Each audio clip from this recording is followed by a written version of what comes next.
Captain Lee Yuna stood at the back of the massive council chamber, watching hundreds of alien delegates discuss the future of the galaxy. The crystal dome above them showed the stars of known space, each light representing billions of lives under the protection of the Galactic Council. But today those same stars seemed to mock her. "The humans claim their ships can disappear," said Counselor Vextar, his blue skin shimmering with amusement. The tall Zephyrian held up a datapad filled with what he called human mythology. "They tell stories of invisible fleets and impossible victories. These tales are clearly the product of primitive minds trying to make themselves seem important." Laughter rippled through the chamber. 847 species belong to the Galactic Council, and humans ranked near the bottom in every category that mattered. Their technology was basic, their military was small, and their territory consisted of just 12 star systems on the outer edge of civilized space. Yuna clenched her fists.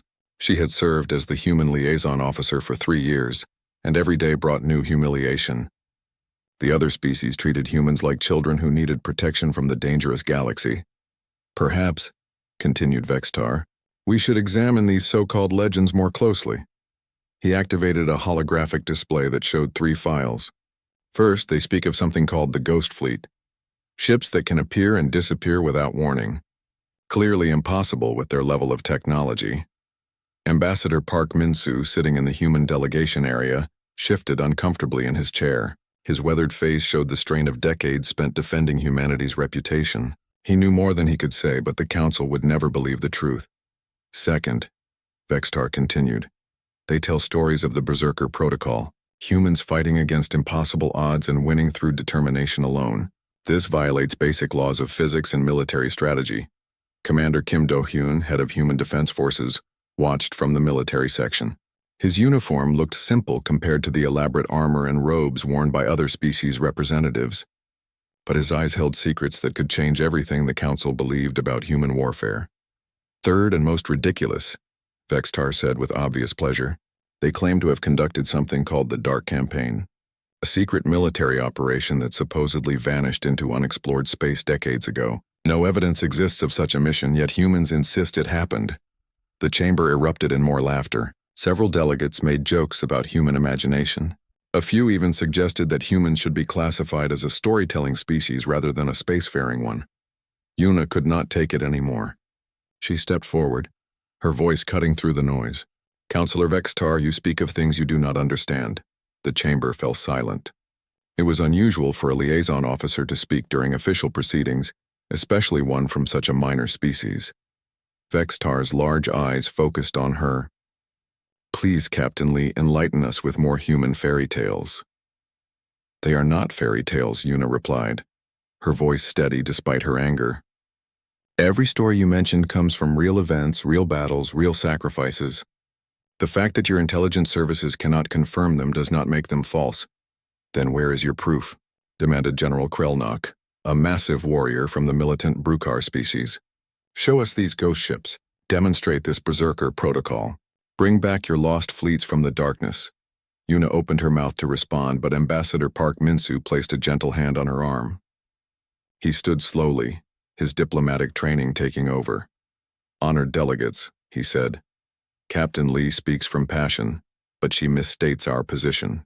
Humans have always been forthright about our military capabilities. We make no claims of secret weapons or impossible technologies." The lie tasted bitter in Park Min-soo's mouth, but he had learned long ago that truth was a luxury humanity could not afford. Not yet. Dr. Choi Hana watched the proceedings from the observation gallery. As a xenoarchaeologist, she studied the ruins of ancient civilizations scattered throughout the galaxy. Her recent discoveries on the outer rim had revealed something disturbing, but no one would listen to her theories. The ruins she had found contained writing in dozens of languages, most belonging to species that had vanished thousands of years ago, but some of the symbols matched human military codes that officially did not exist. The implications were staggering, yet every attempt to present her findings had been dismissed as another human trying to inflate their importance. Counselor Vextar smiled with satisfaction. In light of humanity's admitted limitations, this council votes to reduce their military funding by 40%. Their territory will be placed under protective supervision by more capable species. The vote was swift and overwhelming. Only the human delegation and 3 minor allies voted against the measure. Within minutes, humanity's status in the galaxy had been reduced even further. As the session ended, delegates filed out of the chamber, many still chuckling about human legends. Una remained behind, staring at the star map above. Each point of light represented worlds that would never take humanity seriously, populations that saw humans as harmless primitives. Ambassador Park Min-soo approached her. "Captain, your outburst was understandable but unwise. How long do we keep lying to them?" Una asked. "How long do we pretend to be weak?" "Until it is time to be strong," Park Min-soo replied. "And that time is not yet." Dr. Choi Hana joined them, her face troubled. "Ambassador, I need to speak with you about my findings. The ruins I discovered contain references to events that match our classified history. Someone else knew about human operations in deep space." Park Min-soo frowned. "Doctor, I have told you before. Humanity has no classified military history. We are exactly what we appear to be." But Hana could see the worry in his eyes. Whatever secrets humanity was hiding, they ran deeper than even she had suspected. As they spoke, none of them noticed the flashing alerts on the long-range sensor displays. Deep space monitoring stations along the galactic rim were detecting massive energy signatures moving inward from the dark zone, the unexplored region beyond mapped space. The signals were faint but growing stronger. Something was coming from the darkness between stars, something that would soon test every belief the galaxy held about human legends. In the communications center several floors below, Lieutenant Han Jiwoo was working the late shift when the first strange transmission arrived. The signal was weak and coded in a language that her computers could not identify, but something about the pattern seemed familiar. She ran the transmission through every database available, finding nothing. The signal repeated every few hours, always the same sequence of tones and static. Other operators dismissed it as cosmic background noise, but Jiwoo knew better. Hidden within the static were mathematical progressions that matched human military encryption. But the codes were old, from a system that her training manuals claimed had never been used. Someone was calling from the darkness using passwords that did not officially exist. As the night wore on, more transmissions arrived. Each one was slightly different, but all contained the same impossible signatures. By morning, Jiwoo had documented 17 separate signals, all coming from the same general direction, the dark zone. She printed her analysis and prepared to submit it through official channels. But something made her hesitate. The human delegation had been humiliated enough for one day. Perhaps it would be better to investigate quietly before making any claims that could not be proven. Outside the council chambers, the galaxy continued its peaceful rotation. Trade ships moved between stars, carrying goods and passengers across thousands of light years. Military patrols followed established routes, protecting known shipping lanes from pirates and natural hazards. None of them were prepared for what was coming.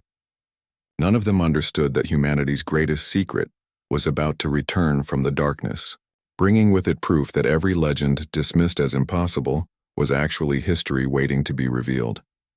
The age of human mythology was ending. The age of human truth was about to begin. Lieutenant Han Jiwoo stared at her computer screen, watching the strange signals grow stronger each day. 3 weeks had passed since the first transmission, and now she was receiving coded messages every few hours. The patterns were becoming clearer, and what she was learning made her hands shake. The signals were not random noise. They were military reports, casualty lists, and tactical updates spanning decades of warfare. But the enemy designations made no sense.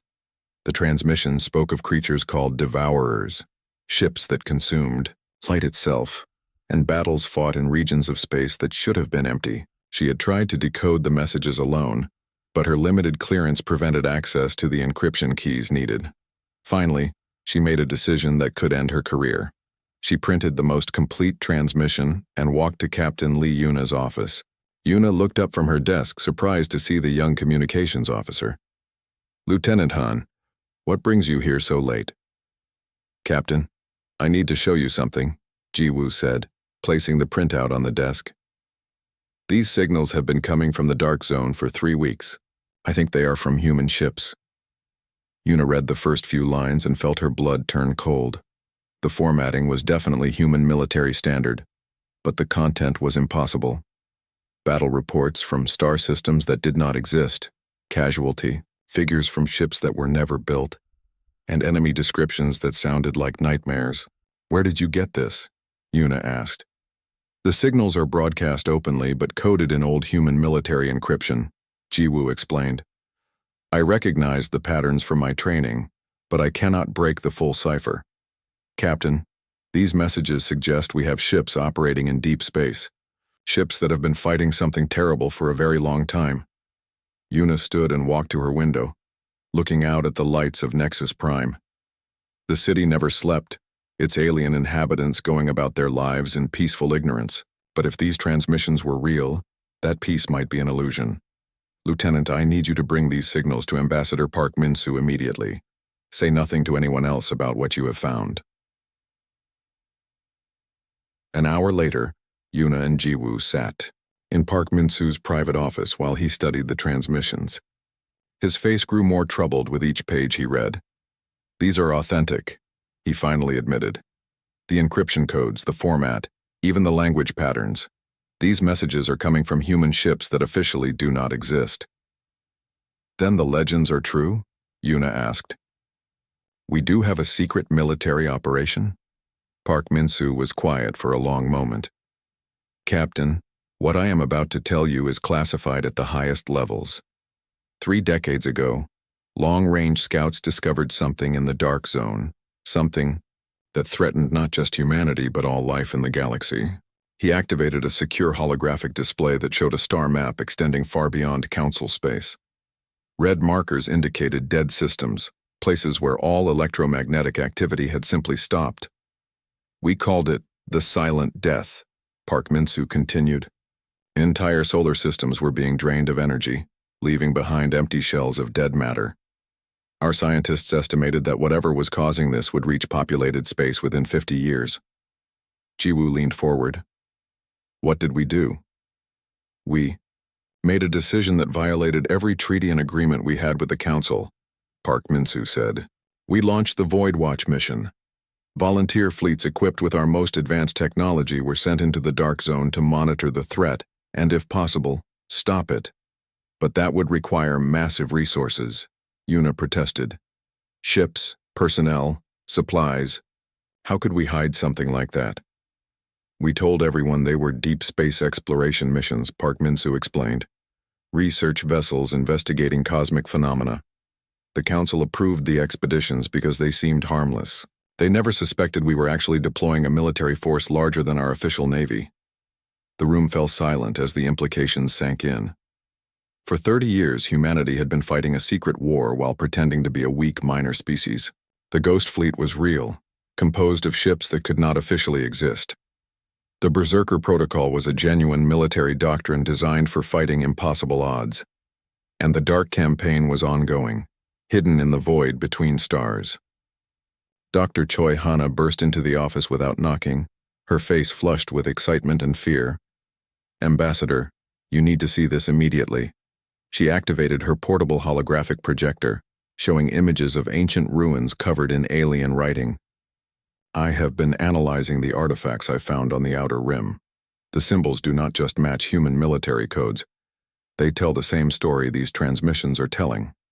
The hologram zoomed in on a section of carved stone. The writing was, in multiple languages, some belonging to species that had been extinct for millennia. This translates roughly to, "When the darkness comes, only the persistent ones can stand against it," Hana explained. "But the really disturbing part is this section here." She highlighted another group of symbols. "This describes the enemy in detail. Creatures that consume the fundamental forces holding reality together. They have emerged before, wiping out entire galactic civilizations. The last time was 12,000 years ago." Park Min-soo stared at the ancient writing. "You are saying this threat is cyclical?" "Exactly," Hana replied.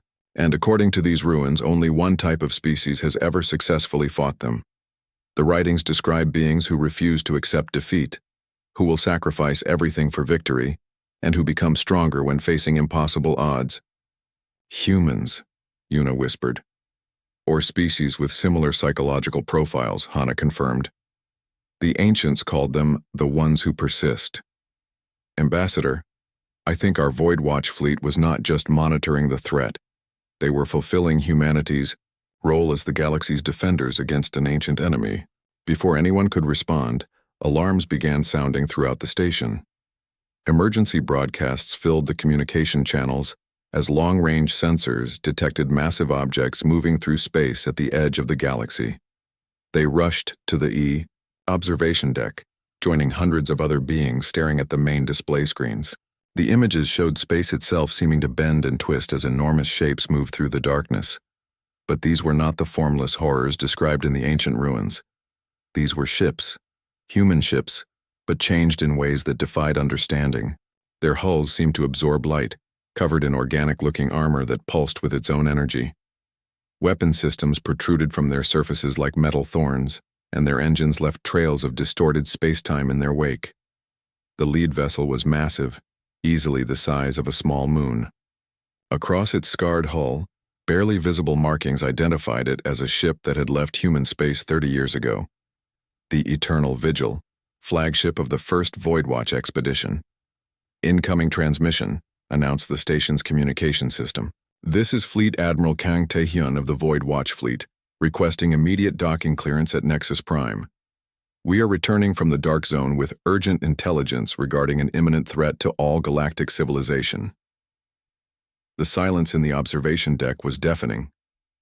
Hundreds of alien beings stared at the impossible sight of human ships that looked like they had been forged in the depths of space itself.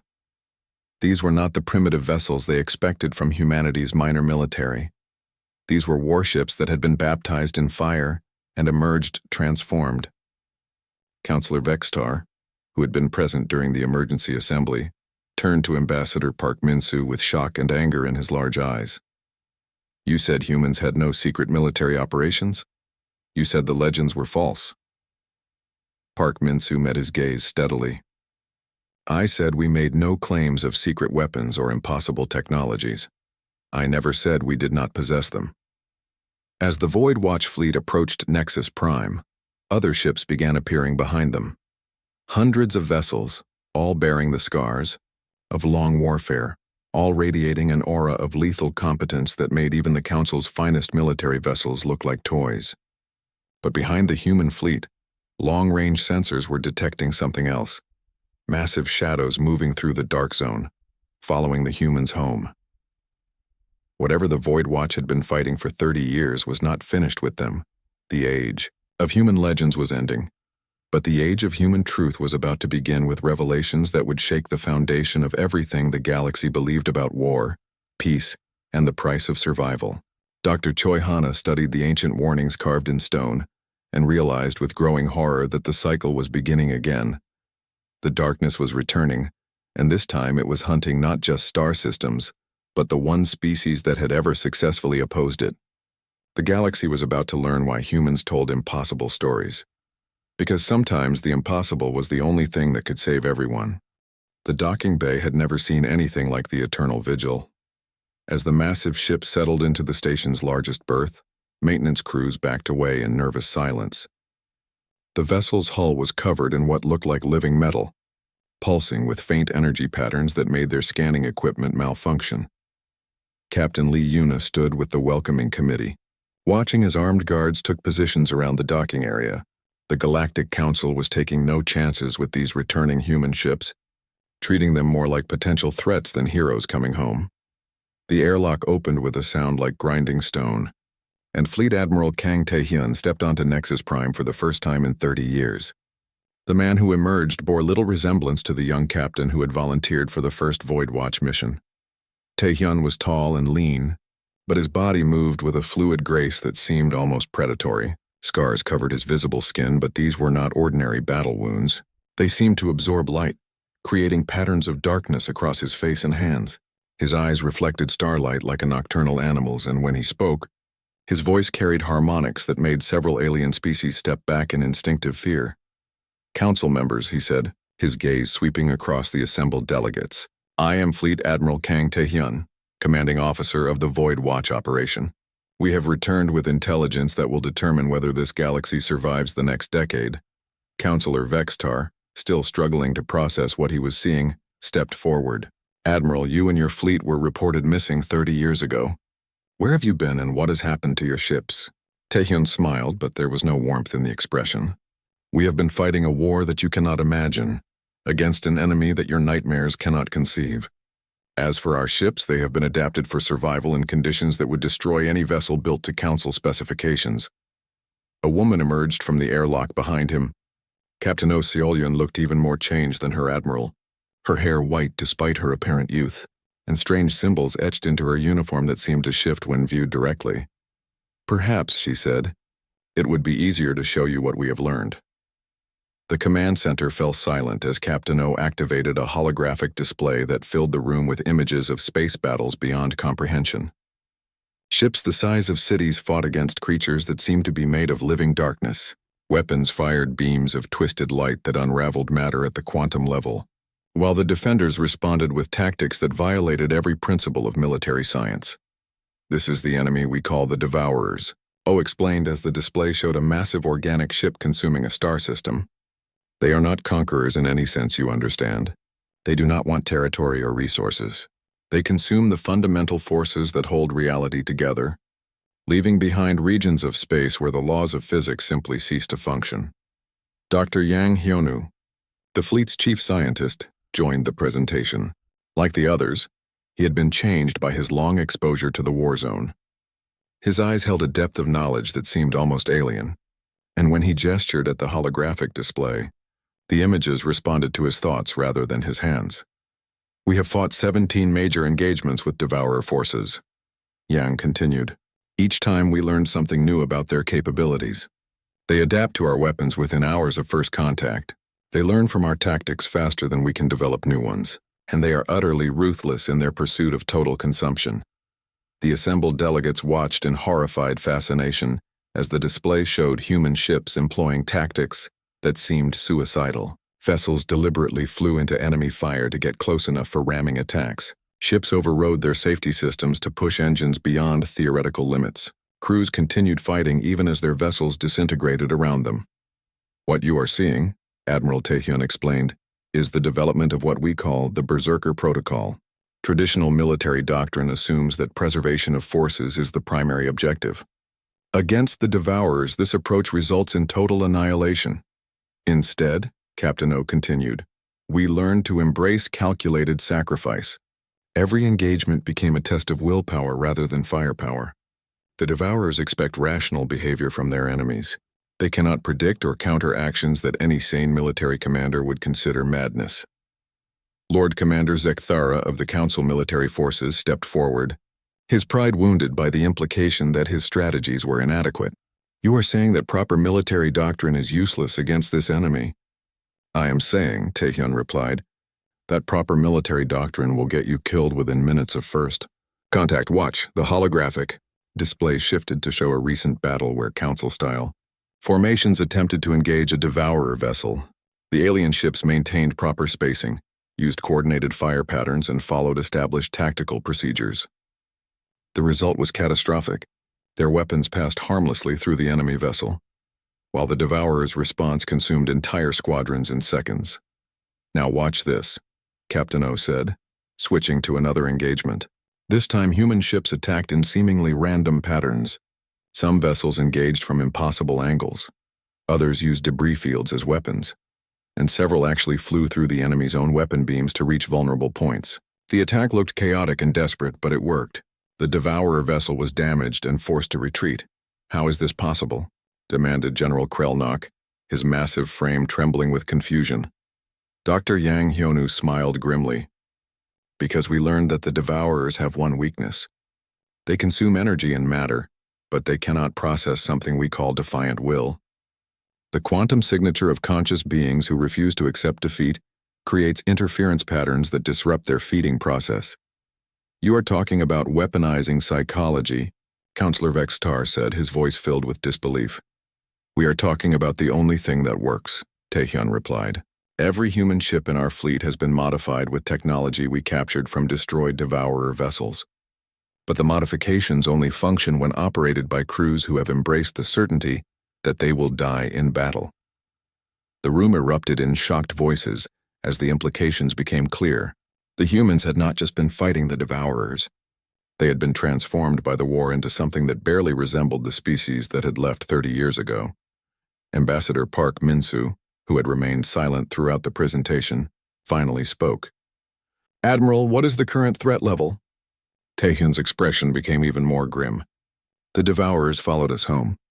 Our pursuit actions delayed them, but they are approximately 72 hours behind our fleet. When they arrive, they will not be conducting reconnaissance or limited attacks. They are coming to feed on the populated galaxy." The chamber fell silent as long-range sensors confirmed his words. Massive energy signatures were approaching from the dark zone, moving faster than anything in Council records. The signatures were so large that they barely registered on equipment designed to track normal spacecraft. "How many ships are coming?" asked Lord Commander Zekthara. "Ships is not the correct term," Dr. Yang replied. "The Devourers do not build vessels in any sense you understand. They grow them. What is approaching this galaxy is a swarm of entities, each one larger than your biggest space stations. Our sensors identify at least 400 separate signatures." Captain O activated another display showing the approaching threat. The images were difficult to process, showing shapes that seemed to exist in multiple dimensions simultaneously. The creatures moved through space like living storms, leaving trails of dead matter in their wake. "This is what we have been fighting for 30 years, she said, "and now it is coming here, drawn by the energy signatures of your populated worlds. Every star system in Council space is about to become a feeding ground." The delegates stared at the approaching doom with expressions of shock and terror. Everything they thought they knew about galactic security had been swept away in a single presentation. The universe was far more dangerous than they had imagined, and their protectors were a species they had dismissed as primitive storytellers. "What do you need from us?" Councillor Vexistar asked, his earlier arrogance replaced by desperate fear. Admiral Taehyun looked around the room at the assembled representatives of 847 species. "We need you to learn how to fight like humans. We need you to accept casualty rates that will horrify your populations. And we need you to embrace the possibility that saving the galaxy will require sacrificing everything you hold dear."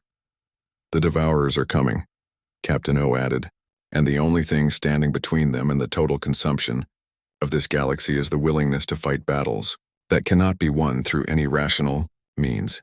As alarms began sounding throughout Nexus Prime, indicating the approach of the Devourer swarm, the age of peace and prosperity that the Galactic Council had enjoyed for centuries was ending. The age of desperate war, fought by impossible methods against an incomprehensible enemy, was about to begin. The humans had returned from the darkness, bringing with them the terrible knowledge of what it would take to survive. The question now was whether the rest of the galaxy could learn to become as insane as humanity had become. The first Devourer attack came without warning. Captain Bae Suman was leading a routine patrol near the outer rim when space itself began to twist. Her squadron of 12 human fighters had been escorting a Council supply convoy when reality started to unravel around them. "All units. This is Falcon Leader," she transmitted, watching her instruments go wild. "Something is happening to local spacetime. I am reading massive gravitational distortions approaching from multiple vectors." The convoy's alien escort ships immediately began emergency maneuvers. Following standard Council protocols for unknown threats, they formed defensive formations, raised shields, and prepared to identify the approaching danger through proper sensor analysis. They never got the chance. The Devourer emerged from twisted space like a living nightmare. The creature was impossible to comprehend, existing in multiple dimensions simultaneously. It appeared as a vast organic ship one moment, a writhing mass of dark energy the next, and sometimes as empty space that consumed light itself. The convoy's lead ship, a massive Zephyrian cruiser, fired its primary weapons at the approaching entity. The energy beam struck the Devourer and simply vanished, absorbed into the creature's impossible geometry. In response, the Devourer extended what might have been a limb or weapon, and the cruiser began to dissolve at the molecular level. "All convoy ships, this is Falcon Leader," Bae Suman called. "Abandon standard protocols immediately. Execute human combat maneuvers on my mark." "Human pilot," responded Captain Veltarn of the Zephyrian escort. "We cannot abandon proper military procedure. We must maintain formation and follow established." His transmission cut off as his ship was consumed by the Devourer's touch. The massive vessel simply ceased to exist, leaving behind a void in space that hurt to look at directly. Bae Sumin felt the familiar chill of combat adrenaline flooding her system. 3 decades of fighting the Devourers had taught humanity that survival required abandoning everything that made sense. All human fighters execute Berserker Protocol Alpha. Make them remember why they fear us.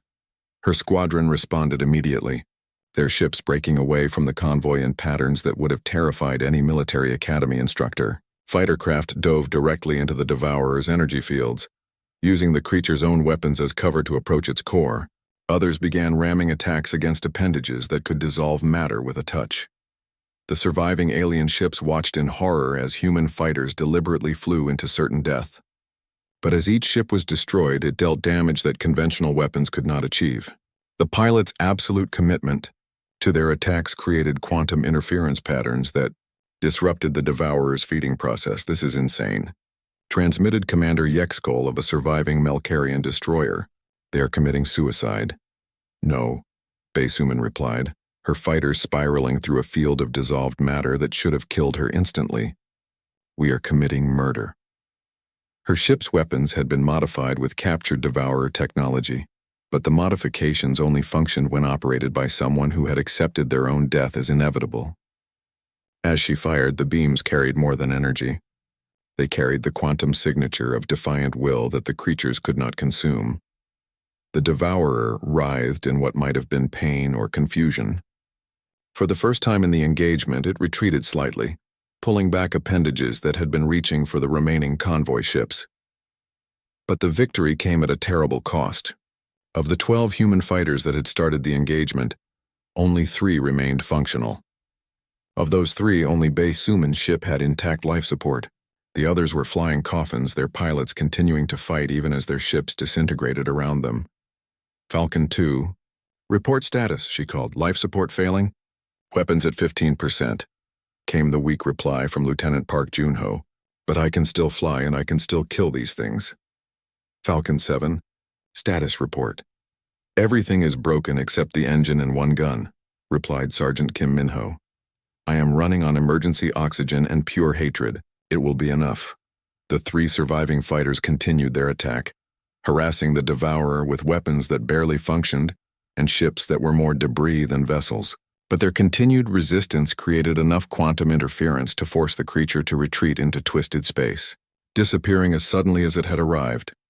The convoy was saved, but at a cost that horrified the surviving alien crews. 8 human pilots had died to protect ships they had never seen before, defending people they had never met, using tactics that violated every principle of military science. As rescue ships arrived to collect survivors, Captain Bae Sumin transmitted her combat report to Fleet Admiral Kang Tae-hyun. The engagement had lasted 18 minutes and had resulted in a tactical victory against impossible odds. But it was only the beginning. Similar attacks were happening throughout Council space. Devourer entities were emerging from the dark zone in groups, testing the galaxy's defenses and learning from each encounter. Traditional military responses were proving completely ineffective, while human tactics were achieving limited success at unsustainable costs. At Nexus Prime, the emergency session of the Galactic Council was descending into chaos. Reports flooded in from across the galaxy as outer rim systems went silent one by one. The Devourers were not conducting random attacks. They were systematically consuming the most energy-rich star systems. Growing stronger with each victory, Lord Commander Zekathara stood before the assembled delegates, his military pride shattered by the reality of facing an enemy that his training could not defeat. Honored council members, our conventional forces have engaged the enemy 17 times in the past 48 hours. We have achieved 0 tactical victories and have lost 63% of our deployed assets. Meanwhile, he continued, his voice filled with reluctant admiration, human forces have engaged the enemy 41 times, achieving tactical victories in 37 encounters.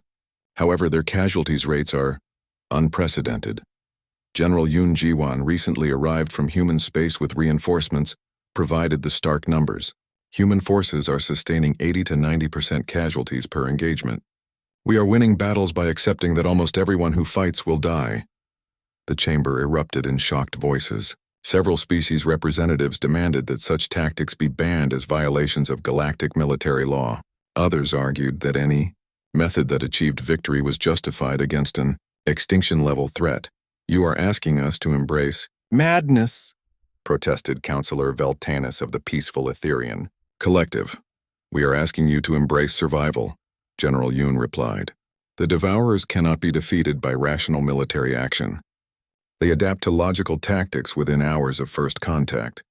The only thing they cannot counter is behavior that no sane commander would order." Dr. Choi Hana, now serving as the Council's advisor on ancient threats, presented her latest findings. The holographic display showed ruins from 12 different extinct civilizations, all containing similar warnings about the Devourers. Every previous galactic civilization that faced this threat attempted to fight rationally, she explained. They used proper military doctrine, minimized casualties, and tried to preserve their way of life while repelling the invasion. They all failed completely. The only references to successful resistance come from species that the ancients described as broken in the mind but strong in the will. Species that would sacrifice everything to achieve victory, regardless of the cost to themselves. Commander Li Donghe, one of the few survivors from the Outer Rim battles, stood to address the council. His uniform was scorched and his left arm was in a medical brace, but his eyes burned with the intensity that was becoming common among human veterans. "Honored delegates," he said, "I have fought the Devourers 7 times in the past week. I have watched my ships and my crew die using tactics that your military academies would call war crimes. But I have also watched those same tactics save millions of lives on worlds that would otherwise be empty space by now. You want to know what it takes to fight these things? It takes the willingness to ram a fighter craft into something the size of a moon, knowing that you will die but hoping that your death will create enough quantum interference to disrupt their feeding process for 30 seconds. It takes watching your best friend's ship dissolve while they are still transmitting jokes over the communication channel." The chamber was silent as Li Donghe's words sank in. This was the reality of fighting the Devourers. Victory measured in seconds of disruption. Success defined by how much destruction you could cause while dying. "The question," Fleet Admiral Kang Tae-hyun said, entering the chamber with Captain Oh Seol-hyun, "is whether your species can learn to think like humans. Because if you cannot, then this galaxy will be consumed within the month." As if summoned by his words, alarms began sounding throughout Nexus Prime. Long-range sensors had detected the main Devourer swarm approaching the galactic core. Hundreds of entities, each one larger than a space station, were moving through the populated systems like a tide of living darkness. The time for debate was over.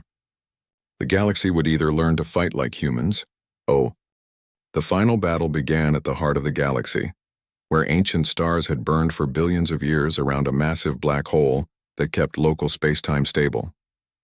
If the Devourers could consume that central singularity, entire spiral arms would collapse into void, taking trillions of lives with them.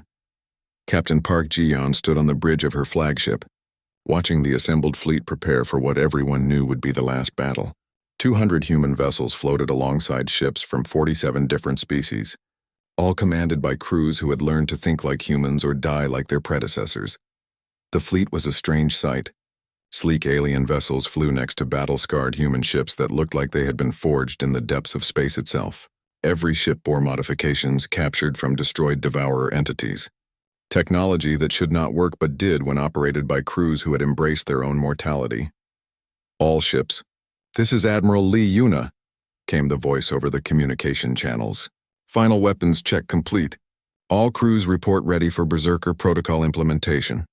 Commander Li Donghe, now serving as squadron leader despite his youth, watched his mixed formation of 17 different species prepare for battle. 6 months ago, these same beings would have been terrified by human combat doctrine.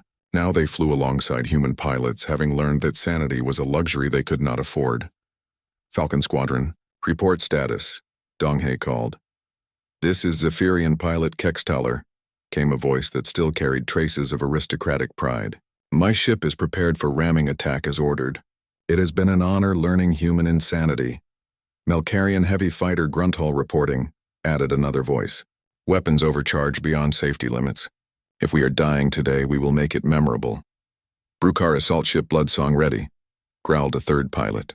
My ancestors fought for glory. Today I fight for tomorrow. The enemy will remember our passing. Dr. Yang Hyonu, coordinating the scientific analysis from the command vessel, studied the approaching devourer swarm through sensors that had been adapted to track impossible geometries. What they faced was beyond comprehension. Hundreds of entities that existed in multiple dimensions, each one capable of consuming star systems. Fleet Command, he reported. I am reading 437 separate devourer signatures. The largest entities register as Class Omega threats, roughly equivalent to small moons in mass but with energy signatures that break our measurement systems.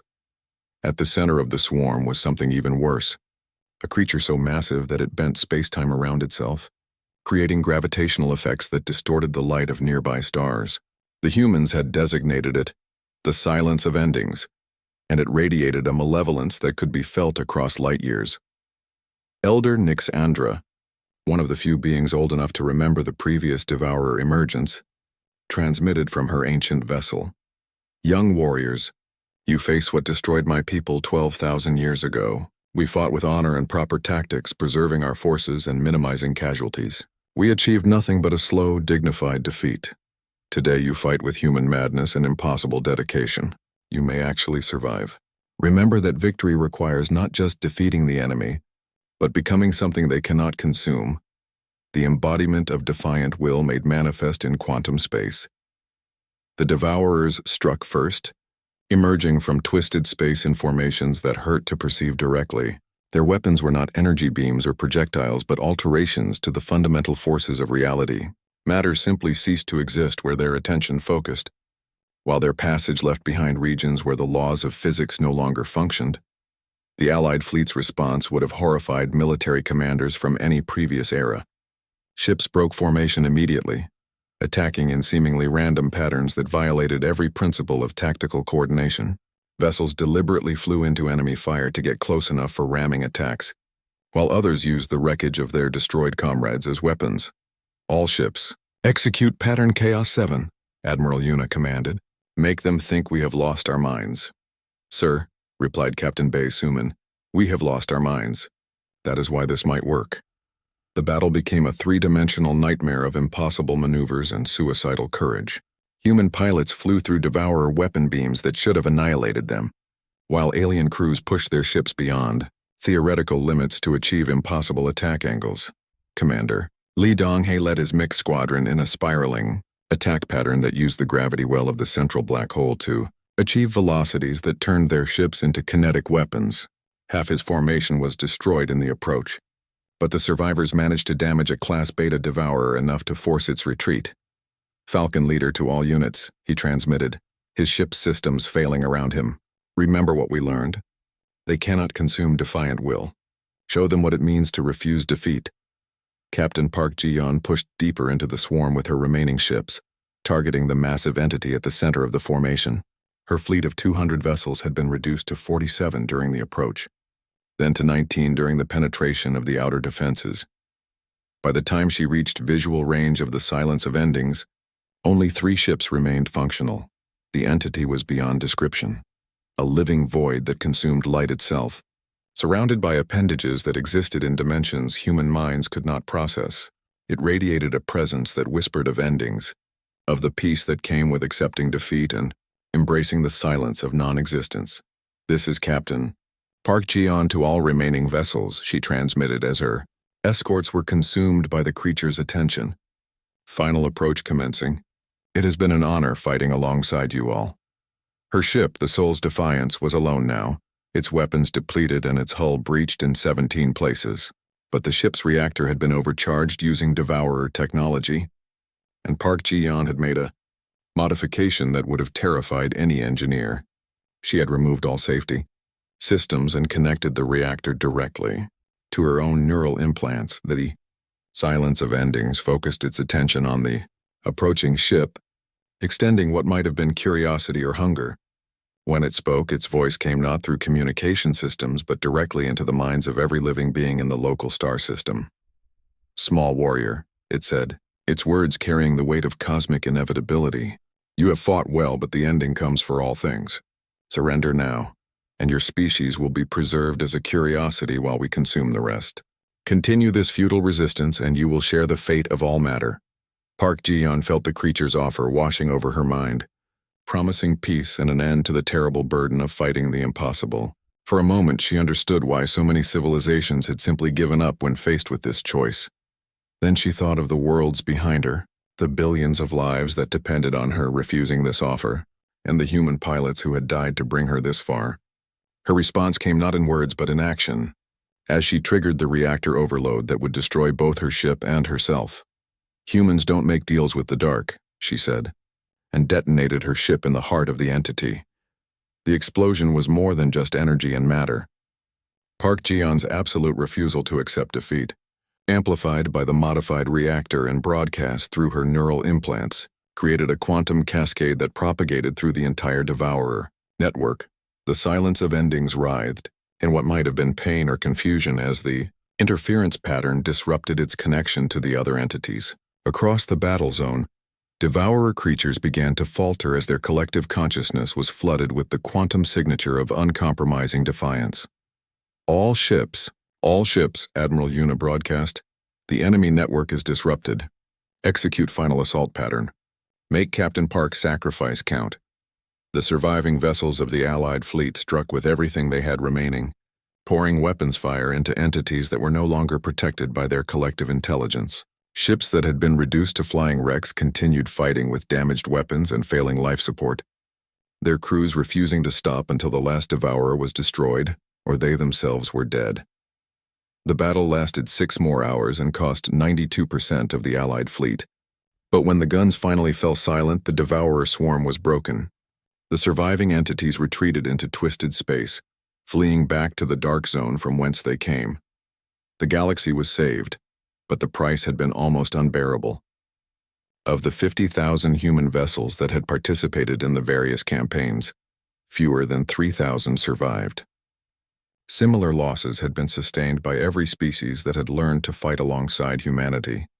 6 months after the final battle, Admiral Lee Yuna stood in her new office overlooking the rebuilt Nexus Prime. The Galactic Council had been restructured, with humanity taking a leadership role in military affairs. The human approach to problem-solving, embracing calculated risks, accepting necessary sacrifices, and refusing to surrender, had become integrated into galactic culture. But the victory was bittersweet. Memorial walls on every human world listed the names of the lost, while the survivors carried psychological scars that might never heal. The galaxy had learned to think like humans,